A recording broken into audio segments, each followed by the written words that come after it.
Self check in और self checkout का system होता है। तो खुद से इंस्ट्रक्शंस दिए होते हैं, वहाँ से जाके चाबी ले लो, रह लो, चले जाओ, किसी को घंटा फर्क नहीं पड़ता आप क्या कर रहे हो। और आई गेस इसके बाद में इनका एक क्लीनर है जो आके क्लीन करके और नेक्स्ट गेस्ट के लिए रेडी कर देता है। पेरिस की सड़कें, लेफ़्ट साइड पे इनके अपार्टमेंट्स और बिल्डिंग्स हैं और राइट पे ये रिवर है जहाँ पे आईफिल टावर भी है। थोड़ा सा आगे चलेंगे अभी पेड़ वगैरह से आगे तो फिर वो आईफिल टावर क्लियरली दिखेगा। मैं हूँ अभी ठीक आईफिल टावर के सामने पेरिस में, और आईफिल टावर को इनफैक्ट पेरिस को सिटी ऑफ लव भी कहा जाता है। आईफिल टावर को एक लव सिंबल की तरह देखा जाता है। तो कोई एक कपल था, लड़का लड़की, जो रोड पे ही लड़ाई कर रहे थे, तो उसी के बीच पे जाओ मैं 2-4 लोग रोड पे उनको समझा रहे थे, तो हम भी खड़े थे क्योंकि लड़के ने शायद पता नहीं लड़की का फ़ोन छीन लिया था, मार रहा था, कुछ तो ऐसा था। तो सब लोग उसी को पकड़ के और बीच पे जाओ कर रहे थे।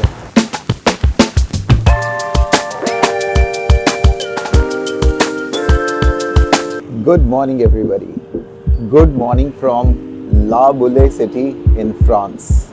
और कल बहुत मज़ा आया बीच पे घूम के, और आज भी मैं ला बुले सिटी में हूँ और आज पेरिस की तरफ अभी जाने के लिए हम स्टार्ट करने वाले हैं। सुबह हुई है, सुबह की पहली धूप है, बहुत ही मज़ा आ रहा है।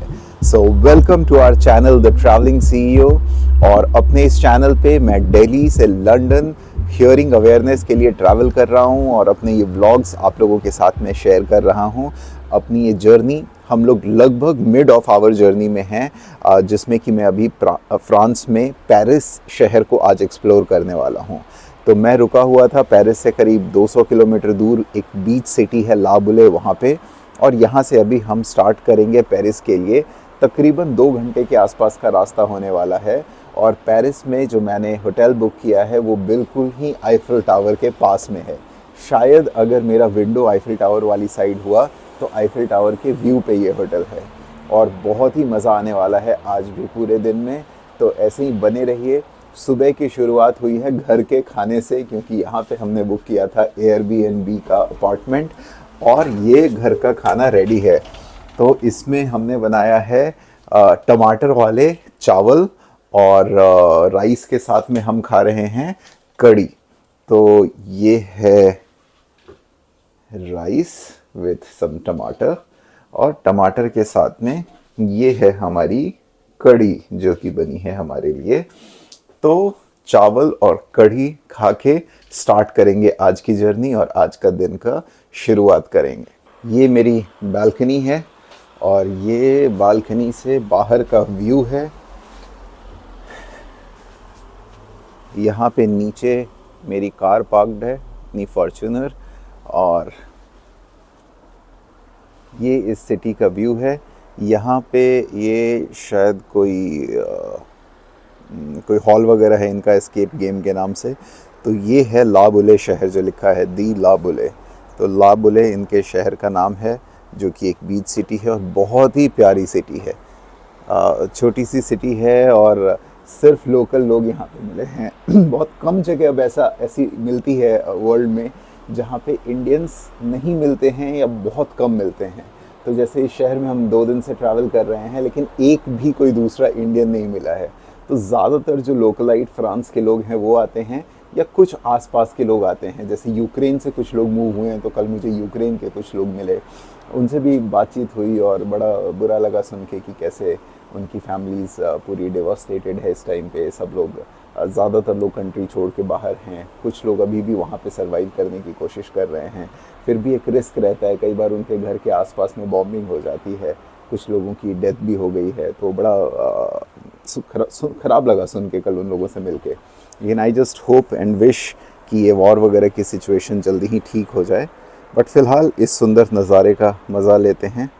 ये है अपार्टमेंट जिसमें हम रुके हुए हैं। चलो भाई, तो पैकिंग शैकिंग डन हो गई, अब चलने का प्रोग्राम बनाया जाए। सारा सामान वापस से रखना होगा। यही एक काम है जो अच्छा नहीं लगता ट्रैवलिंग में। रोज़ सामान निकालो, वापस सारा सामान रखो, एक जगह 15-20 दिन रुकना हो ना तो ये सब टेंशन नहीं रहती है, सब एक साथ रख लो कहीं पे भी। रोज़ नए जगह पे जाने में यही एक बात है जो ध्यान देना होता है। इस बैग को भी अंदर रख लेते हैं, ये हमारे खाने का बैग है। चलो डन हो गया, ये वाला भी तो इसी में आ जाएगा ना। यस, लग नहीं गई मुझे। चलो, अरे चला जा भाई, क्या कर रहे हैं। चलो फिर चला जाए, ऑल सेट।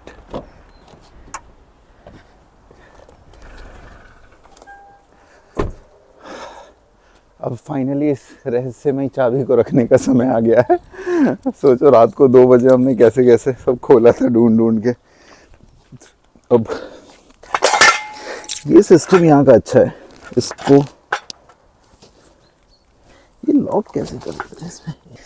ये यहाँ पे ना ये स्टैंड जैसा लॉक है, यहाँ पे लॉक है। अगर इसको घुमा देंगे, लॉक कर देंगे यहाँ से, तो कोई और ये मतलब फिर ये स्टैंड नीचे नहीं गिरेगा और फिर कोई और यहाँ पे पार्क नहीं कर पाएगा। इसमें रख दी जाएगी चाबी और ये हो गया लॉक। नंबर्स बता दिया, जो अपार्टमेंट हमने लिया था उसकी चाबी रखने का ये डब्बा है, ये चाबी रख दिया गया है। ये रॉड को उठा देने से अब इसकी पार्किंग में भी कोई पार्क नहीं करेगा, तो पार्किंग भी सेफ़, अपार्टमेंट भी सेफ़। ओनर को इन्फॉर्म कर दो और चेकआउट कर दो। तो ज़्यादातर एयरबीएनबी में ऐसे, यूरोप में, यूएस में जितनी जगह भी हम रुके हैं, ऐसे ही सेल्फ़ चेक इन और सेल्फ़ चेकआउट का सिस्टम होता है। तो खुद से इंस्ट्रक्शंस दिए होते हैं, वहाँ से जाके चाबी ले लो, रह लो, चले जाओ, किसी को घंटा फर्क नहीं पड़ता आप क्या कर रहे हो।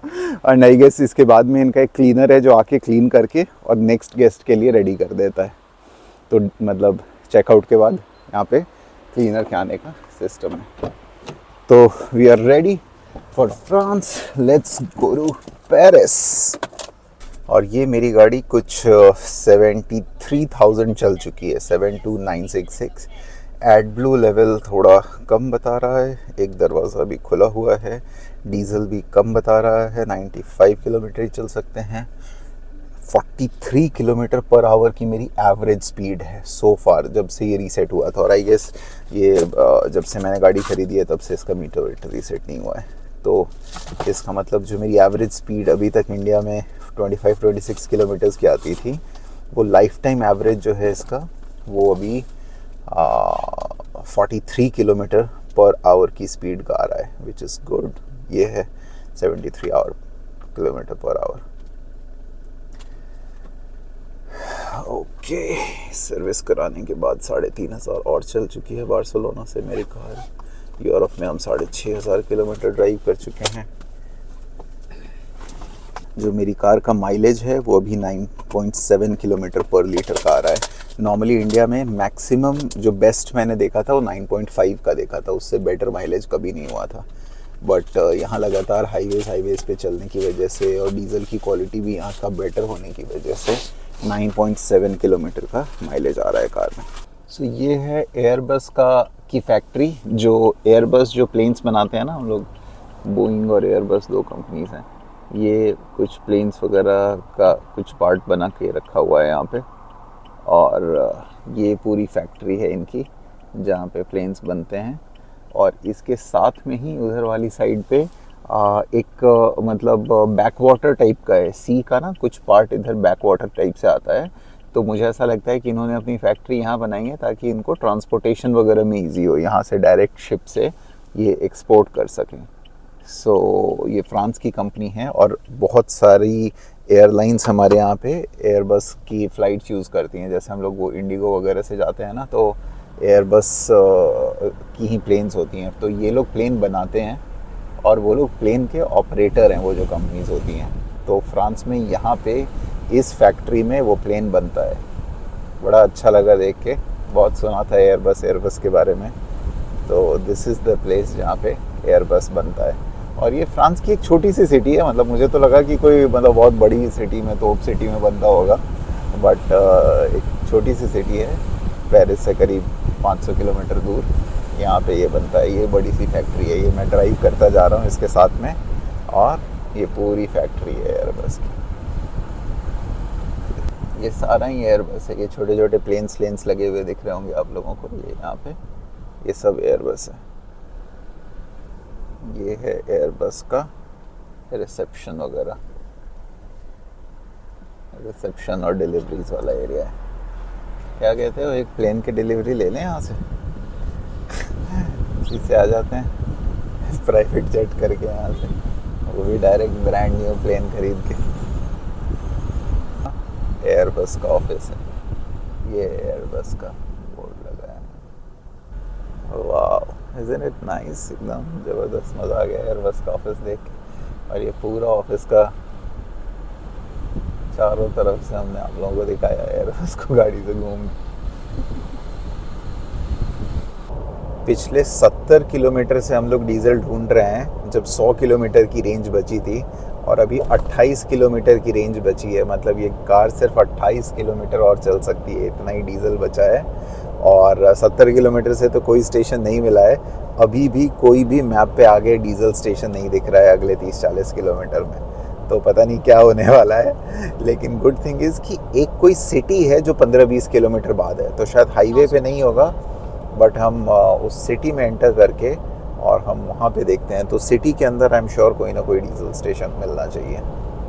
लेकिन ये बड़ी गड़बड़ है यार, 100 किलोमीटर में फ्रांस में कोई डीजल स्टेशन ही नहीं था। तो ये एक्चुअली लेफ़्ट पे है पेरिस का हाईवे जो जा रहा है, बट हम राइट मुड़ गए हैं इस सिटी के अंदर में।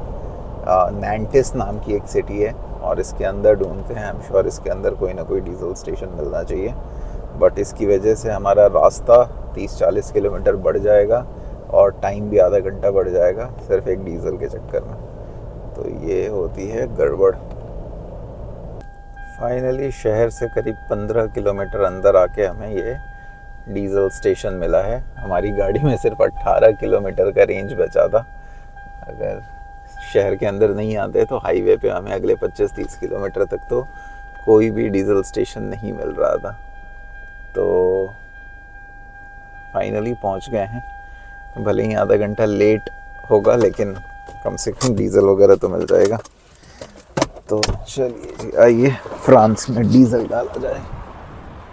इंडिया में हम लोग कहते हैं कि डीज़ल डलवाया जाए, लेकिन यहाँ कहना पड़ता है डीज़ल डाला जाए, क्योंकि खुद ही डालना होता है। तो गैसोइल एक्सीलियम, गैसोइल प्रीमियम, पता नहीं कौन सा वाला कैसा है। एनीवेज एक्सीलियम वाला डालते हैं। कार्ते,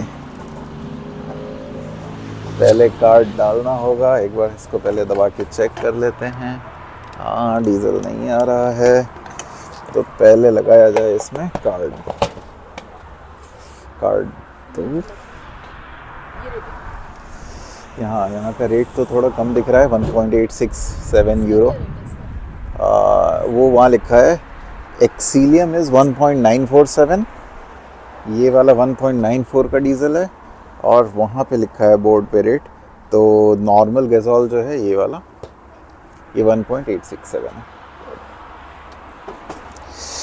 तो पहले यहाँ पे करना होगा, सबसे पहले मैं सेलेक्ट कर लेता हूँ इंग्लिश। अब ये मेरे से पूछ रहा है कार्ड या कैश, तो हम पे करना चाहेंगे कार्ड से। कार्ड को इंसर्ट करना पड़ेगा, तो हम यहाँ पे कर देंगे इंसर्ट। इंसर्ट करने के बाद ये कार्ड को रीड करेगा। रीड करने के बाद ऐसे तो टैप करने का भी ऑप्शन था कार्ड में, बट वेट कर लेते हैं। हमें चाहिए कौन सा वाला, गो प्लस। ये क्या है, तो कुछ और प्रेस हो गया। बड़े लफड़े हैं यार, बड़ी दिक्कत है। रिमूव कार्ड करने कह रहा है, कार्ड में कर लिया रॉन्ग कार्ड। क्या करें, अंदर पे करके आए। तो फाइनली हम अंदर कार्ड से पे करके आ गए हैं शॉप के अंदर, $110। और ऐसा होता है कि उन्होंने कार्ड से $110 ब्लॉक कर दिया। तो इसका ये मतलब कि अगर मैं यूरोज़, यानी मतलब अगर मैं 100 यूरोज़ का ही डीजल डालूंगा तो मेरे कार्ड से 100 यूरो ही कटेगा। इट्स नॉट कि पूरा 110 यूरो कटेगा। तो वो ब्लॉक करते हैं अमाउंट को, और जब मीटर बंद होता है तो उतना फाइनल डिडक्ट हो जाता है। तो अभी फ़िलहाल 110 यूरो अंदर ब्लॉक कर रखा है उन्होंने। मैं तो कम इसीलिए करवाया क्योंकि मुझे लगा कहीं पूरा डिडक्ट होता होगा, नहीं तो मैं ऑलरेडी 125 यूरो या 150 यूरो करवाता, क्योंकि कई बार 120-125 यूरो में मेरा टैंक फिल होता है। यहाँ पे 1.87 का रेट है और लगभग 70 लीटर आ जाता है मेरे टैंक में, तो 125-30 यूरो में फुल होता है। इसके बाद एडब्लू भी डलाना है, तो एडब्लू का भी काउंटर मुझे वहाँ पे दिख रहा है। तो यहाँ पे एडब्लू भी पेट्रोल की तरह टंकी लगी होती है, तो अब कार को वहाँ ले जाऊँगा और उसमें एडब्लू भी फिल कर लेंगे। हवा भरने की सारी मशीनें सब है यहाँ पे, बट शायद हवा की ज़रूरत नहीं है, मैं कार में हवा सही है बिल्कुल।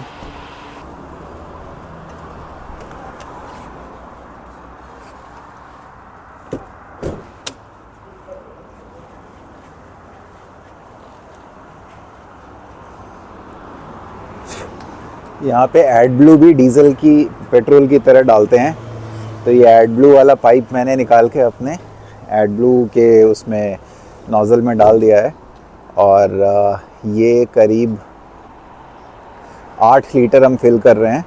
10 लीटर का मेरा पूरा कैपेसिटी है एडब्लू का। तो ये उप्स फिल हो चुका है, ये फिल हो चुका है, ऑलरेडी बाहर आना शुरू हो गया है। 7.7 लीटर है जो टोटल आया है। हाँ, मतलब ऑलमोस्ट 7.8 लीटर तो आ ही गया। हाँ, ऑलमोस्ट 8 लीटर। ये बंद हो गया एडब्लू। नोज़ल तो यहाँ पे है, मैं बंद कर दूंगा। आई जस्ट वांटेड कि हाँ, इसको थोड़ा सा निकाल दिया गया। यस, इस सुहाने मौसम में वेदर भी अच्छा हो रहा है। थोड़ी सी खिड़की खोलने पे ठंडी ठंडी हवा आती है बाहर से बिल्कुल, और ये इतने अच्छे रोड्स पे दोनों साइड से पेड़, और लॉन्ग ड्राइव का मज़ा ही अलग है। निकल पड़े हैं हम लोग पेरिस की ओर, और तकरीबन 2.5-3 घंटे में पेरिस पहुंच जाएंगे। तो आज शाम आईफिल टावर के नाम। एक और गैस स्टेशन पे रुके हैं कुछ खाने पीने के लिए। अब इसकी एंट्री कहाँ से है वो देखते हैं। नींद से आने लगी थी, मतलब थोड़ी थकान होने लगी थी, तो थोड़ा कॉफ़ी शॉफ़ी पिया जाए रुक के। 1 coffee, big coffee in cup.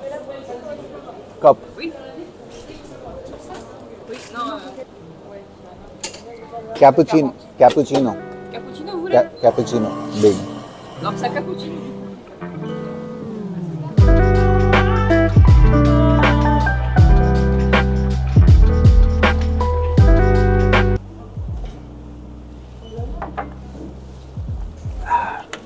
तो अपनी 5 यूरो की कॉफ़ी ख़त्म करके समय हो गया है चलने का। चलने से पहले क्विकली वॉशरूम को यूज़ कर लिया जाए। यहाँ फ्रांस में फ्री वॉशरूम्स हैं।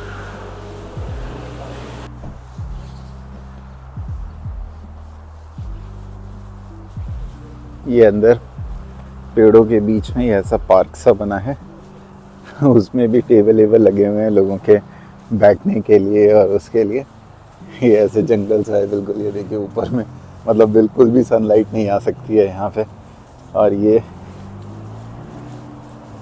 इसके बीच में आगे आप लोगों को ये टेबल वगैरह दिख रहा होगा। तो अभी कुछ लोग इसमें से निकल के जा रहे थे, तो हमने सोचा अंदर देखें इस जंगल के अंदर क्या है। तो देखा ये ऐसे बैठने का बनाया हुआ है सबका।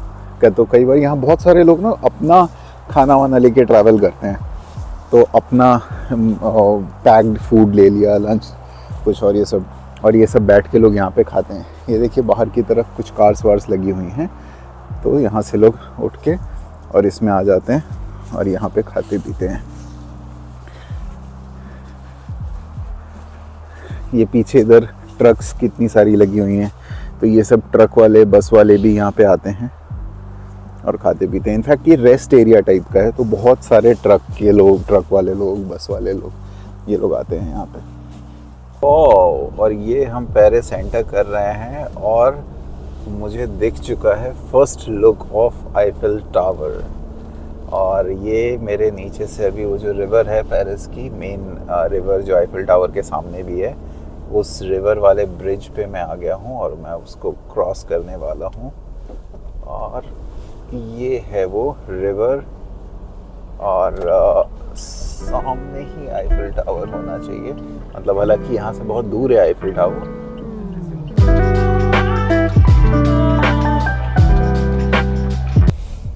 फाइनली हम घूम रहे हैं पेरिस की सड़कों पे अपनी टोयोटा फॉर्च्यूनर कार में, Indian car with right hand drive. मैंने कभी सोचा नहीं था कि मैं अपनी कार से भी पेरिस में ड्राइव करूंगा। जब मैं टैक्सी में बैठता था तभी इतना डिफिकल्ट लगता था मुझे यहाँ का जो रास्ता वगैरह है। जब मैं टैक्सी में बैठता था तभी इतना डिफिकल्ट लगता था मुझे पेरिस के जो रोड्स हैं, और इतना क्राउड और पतले पतले रोड्स, इतना ट्रैफिक, हर 100 मीटर पे रेड लाइट। और फाइनली आज हम अपनी इंडियन कार में पेरिस में ट्रैवल कर रहे हैं। ये है पेरिस की सड़कें। लेफ़्ट साइड पे इनके अपार्टमेंट्स और बिल्डिंग्स हैं, और राइट पे ये रिवर है जहाँ पे आईफिल टावर भी है। थोड़ा सा आगे चलेंगे अभी पेड़ वगैरह से आगे तो फिर वो आईफिल टावर क्लियरली दिखेगा। बट लेफ़्ट पे तब तक ये जो पुराने इनके घर हैं, बिल्डिंग्स हैं, आप देखिए इसका जो आर्किटेक्चर है ये सब कितना पुराने वाला है। स्पेशली ये जो सामने कॉर्नर का जो घर है ये वाला, इसका ऊपर तक देखें एकदम पुराना, जैसे रोमन आर्किटेक्चर वगैरह में बनता था उस तरीके का है। और इसमें कहाँ से अंडरपास निकल जाता है, किधर की साइड चला जाता है, तो थोड़ा कॉम्प्लिकेटेड सा है, लेकिन ठीक है आज आ गए हैं तो डील करेंगे। पेरिस को भी भीड़ है और एक भी पार्किंग खाली नहीं है, एक भी पार्किंग।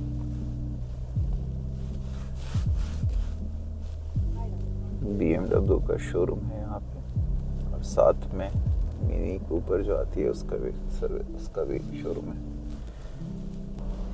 और अब हमारा होटल बिल्कुल आने वाला है 1 किलोमीटर के आसपास में, और ये बिल्कुल ही आईफिल टावर के पास में है। द गुड थिंग इज़ कि हमें थोड़ा भी ट्रैवल करने की ज़रूरत नहीं है दोबारा, हम सिर्फ वॉक करते हुए आ सकते हैं आईफिल टावर घूमने के लिए। लेकिन कितना क्राउडेड एरिया है, मतलब 2-2, 3-3 लाइन कार के पार्किंग की लगी है। एक लाइन राइट साइड पे, 2 लाइन लेफ्ट साइड पे, और पूरा भरा हुआ है वो पार्किंग, एक भी कार का स्पॉट खाली नहीं है। फाइनली हम पहुंच गए अपने होटल पे जिसका नाम है रोज बोरबॉन। बट पार्किंग का पता करना होगा, तो सबसे पहले होटल वालों से पार्किंग पूछ के आते हैं। तो बड़ी अच्छी बात पता चली है, नॉर्मली 25 यूरो एक दिन के पार्किंग का चार्ज है, 2500 रुपये, लेकिन संडे होने की वजह से पार्किंग फ्री है कल सुबह मंडे 8 बजे तक। तो इससे बढ़िया हमारा 25 यूरो मतलब 2200-2300 रुपये बचने वाला है।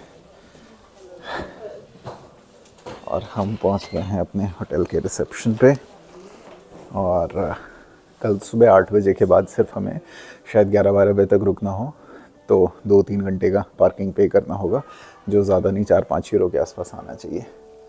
तो अपने 2000 रुपये बच चुके हैं, और प्रोसेस चल रहा है होटल में चेक इन का। यस, ये हम आ गए अपने रूम में, रूम के पास मतलब गेट पे। 602 is the room number. Let me open the room. यार पेरिस के हिसाब से तो बहुत बड़ा कमरा है ये। This is the room. मुझे लगता है इन्होंने थोड़ा हमारा अपग्रेड कर दिया है, तो ये प्रीमियम वाला रूम लग रहा है मुझे इनका। सो ये है रूम, रीजनेबली अच्छे साइज़ का है, बैठने के चेयर्स वेयर्स और ये सब टेबल डेस्क वगैरह सारी चीज़ें हैं।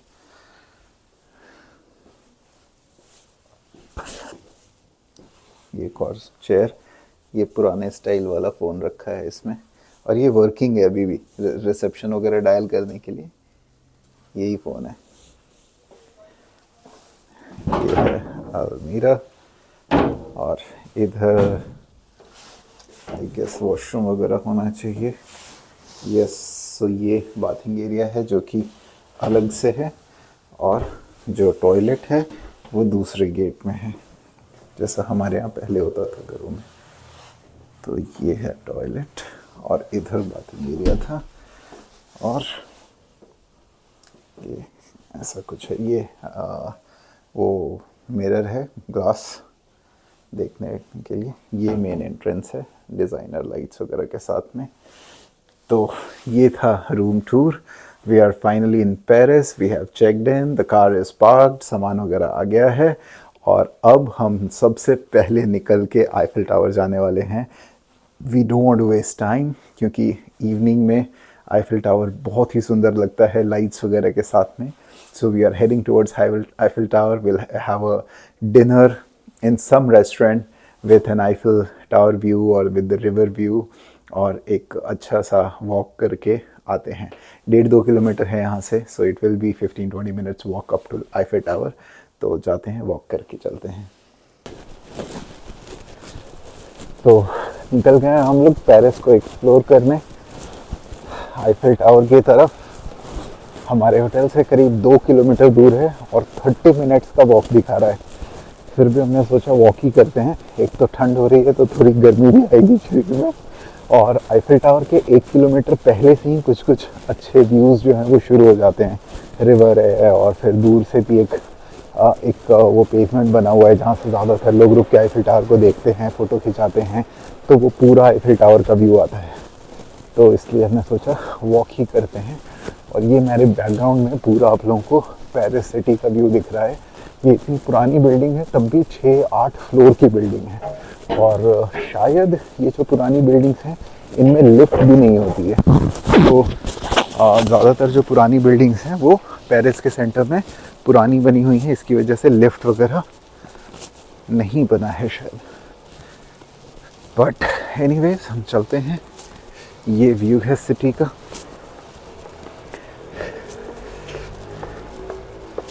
हर सिटी का एक अलग फील होता है, तो इट्स लाइक कि वो सिटी आपसे बात करती है। मतलब इस सिटी की जो वाइब्स हैं वो थोड़ी अलग होंगी दूसरे सिटीज़ से, ऐसा मुझे लगता है।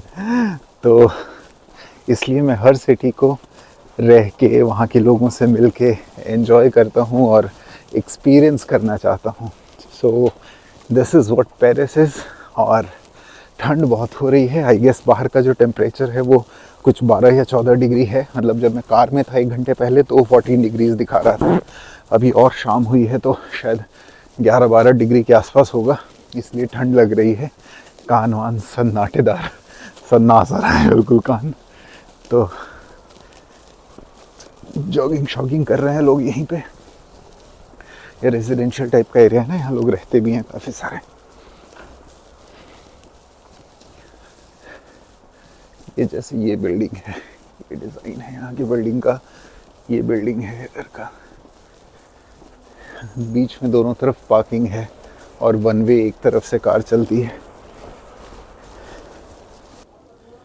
ये है सेंट लियोन चर्च पेरिस में। And that's the first night view of Eiffel tower. ये है पेरिस में आईफिल टावर। अभी चलते हैं आगे और पास से देखते हैं इसको। ये हम लोग पहुंच चुके हैं आईफिल टावर पे। ये आईफिल टावर है और ये इसके बाहर में ये आईफिल टावर का छोटा छोटा बेच रहे होते हैं लोग। ये छोटा छोटा आईफिल टावर का सैंपल जैसे लोग बेच रहे होते हैं।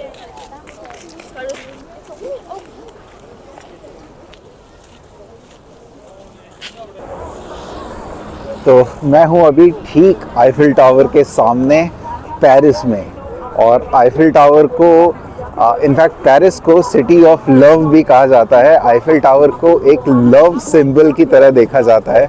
बहुत सारे लोग दूर दूर से आके यहाँ पे कपल्स एक दूसरे को प्रपोज करते हैं, रिंग देते हैं। सो इसलिए इसका एक इम्पोर्टेंस है कपल्स की दुनिया में खास करके। और आईफिल टावर को 1889 में बनाया गया था। तो जब ये बना था उस समय इसका कोई प्रैक्टिकल पर्पस नहीं था। एक वर्ल्ड फेयर लगा था जिसके लिए इसको 1889 में आईफिल मतलब जिन्होंने बनाया था उनका लास्ट नेम आईफिल था, तो उन्हीं के नाम पे ये टावर रखा गया। और इनफैक्ट इसको हटाने की बात थी, इसको हटाना था उस फेयर के बाद में। लेकिन धीरे धीरे लोग पसंद करने लगे, देखने आने लगे, तो फिर इस टावर को हटाया नहीं गया। उसके बाद से ये टावर ऐसे ही रह गया। शुरू में इसमें कुछ वो टेलीस्कोप वगैरह के लिए इस पे लोग चढ़ के और वो टेलीस्कोप और उससे प्लैनेटरी मोशन की स्टडी वगैरह भी करते थे, लेकिन अभी फ़िलहाल ऐसा कोई यूज़ नहीं है। आईफिल टावर को सिर्फ एक घूमने वाली जगह के तौर पे या लव सिंबल के तौर पे देखा जाता है, और पूरी दुनिया से लोग आते हैं यहाँ पे। लगभग 2 साल में बना था ये टावर, और 1989 से अभी तक लगभग 150 साल, 135 साल के आसपास हो चुके हैं, और अभी तक ये टावर यही हैं। और बिल्कुल पेरिस को अब आईफिल टावर से जानने लगे हैं लोग। So it's great. आप देख सकते हैं कि कितने सारे लोग घूमने आए हुए हैं यहाँ मेरे पीछे चारों तरफ। और ये है इसके सामने ही ये एक रिवर है, और इस रिवर में ये क्रूज़ वगैरह है जो चलता है। तो ये इसका टिकट काउंटर है यहाँ पे, तो यहाँ से लोग क्रूज़ लेके और इस रिवर का टूर भी करते हैं। ये भी बड़ा अच्छा है, और बहुत सारे लोग यहाँ पे आते हैं। ये साइड में पूरा पेड़ का ये लाइन से पेड़ लगा हुआ है, सो ये ट्रीज़ भी इसको बड़ा अच्छा व्यू देती है। और अभी मैं यहाँ पे आगे जाने वाला हूँ। ये सामने एक बड़ा सा पेवमेंट बना हुआ है, वो कोई एक पैलेस का पेवमेंट है, कुछ नाम है उसका, कोई पैलेस करके, मैं अभी भूल गया हूँ उसका नाम, सारे नाम फ्रेंच में है ना। तो अभी मैं वहाँ जाने वाला हूँ, वहाँ से भी अच्छा व्यू आता है, आईफिल टावर का पूरा व्यू आता है। तो मैं वहाँ जाके भी अभी इसकी कुछ पिक्चर्स वगैरह अपने कैमरे में लेना चाहूँगा। ये देखिए लोग कैसे बीच सड़क पे खड़े होके, ये दोनों तरफ से गाड़ियाँ आ रही हैं और बीच सड़क पे लोग खड़े होके फ़ोटो वगैरह ले रहे हैं। और ये सारे लोग यहाँ बीच रोड पे खड़े होके भी यहाँ पे लोग फ़ोटो लेते हैं। और ये है नज़ारा आईफिल टावर का रात में। यहाँ पे हर 1 घंटे में लाइट शो भी होता है, तो हर 1 घंटे में करीब 3-4 मिनट के लिए लाइट का पूरा शो होता है आईफिल टावर पे। तो जैसे ही अभी आई गेस कुछ 9 के आसपास बजने वाला है, तो जैसे ही 9 बजेगा, शार्प 9 बजे यहाँ पे लाइट वो होगा लाइट शो, तो फिर उसको भी कोशिश करता हूँ कैप्चर करने की कैमरे में।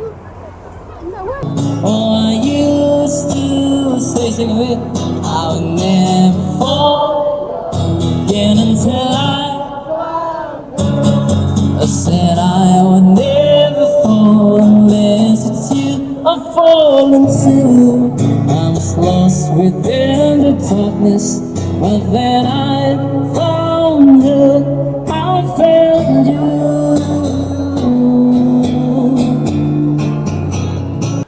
तो time to have some food, और हम आ गए हैं एक रेस्टोरेंट में जिसका नाम है, मैं नहीं पढ़ सकता, आप लोग पढ़ लीजिएगा, ली ब्राज़ेरी बाय नास्ती।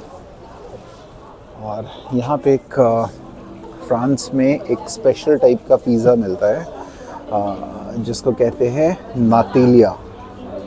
तो वो वाला पिज़्ज़ा हम स्पेशली ढूंढ रहे थे कि हमें कहाँ मिलेगा, और हमने इस रेस्टोरेंट के बाहर में पढ़ा कि वो पिज़्ज़ा नातिलिया वाला यहाँ पे मिल रहा है, तो इसलिए स्पेशली आए हैं यहाँ पे वो पिज़्ज़ा ट्राई करने, जो मिलता है सिर्फ फ्रांस में।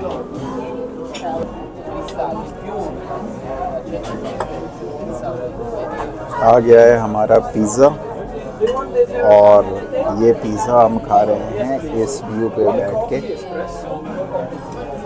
ये है बाहर रोड व्यू, लोग चल रहे हैं यहाँ पे।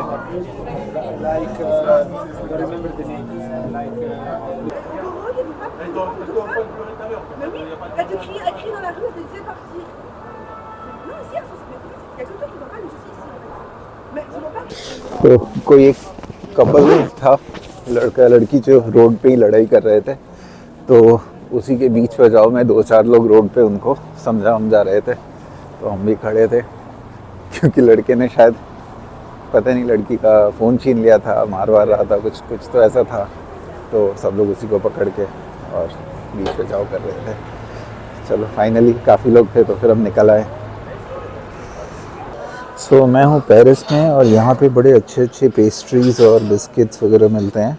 ये सब क्रीम वाली बिस्किट्स हैं और महंगे हैं, ऐसे 2.5 यूरो के आसपास का एक है।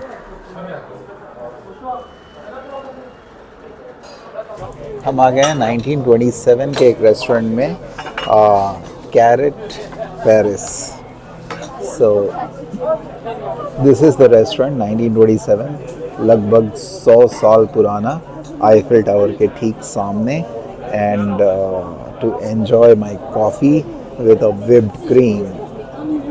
सो ये है पेरिस का स्टैचू ऑफ लिबर्टी. जैसा स्टैचू ऑफ लिबर्टी एक न्यूयॉर्क में है मैनहट्टन में, वैसा ही स्टैचू ऑफ लिबर्टी एग्जैक्टली एक पेरिस में भी बना हुआ है, और बिल्कुल सिमिलर सा है यहाँ पे भी, नदी के बीच में, रिवर के बीच में. सो it was an amazing day. आज फिर हम लोग लगभग 500 किलोमीटर की ड्राइव किए और शाम को 7 बजे पेरिस पहुँच के पूरा पेरिस घूमा, आईफिल टावर, और रेस्टोरेंट गए डिनर करने, कैफ़े गए, कॉफ़ी पिया. So it was again a day I would say very well spent, और many exciting things lined up. कल फ्रांस एम्बेसी जो है, मतलब Indian embassy in France in Paris here, वहाँ पे मेरी मीटिंग है for the cause which I am travelling for. Hearing awareness को लेके lot of people are giving lot of support मेरे इस कॉज के लिए भी, और इस ट्रैवल को लेके भी बहुत सारे लोग जुड़ रहे हैं. मुझे भी, मैंने कई बार बोला है, मुझे खुद भी बहुत मज़ा आ रहा है आप लोगों के साथ अपनी जर्नी शेयर करने में. तो ऐसे ही बने रहिए. अगर आप चैनल पे नए हैं तो don't forget to like, share and subscribe, और lot of stay tuned, many new things coming up, और बहुत मज़ा आने वाला है. अब सब सुनेंगे.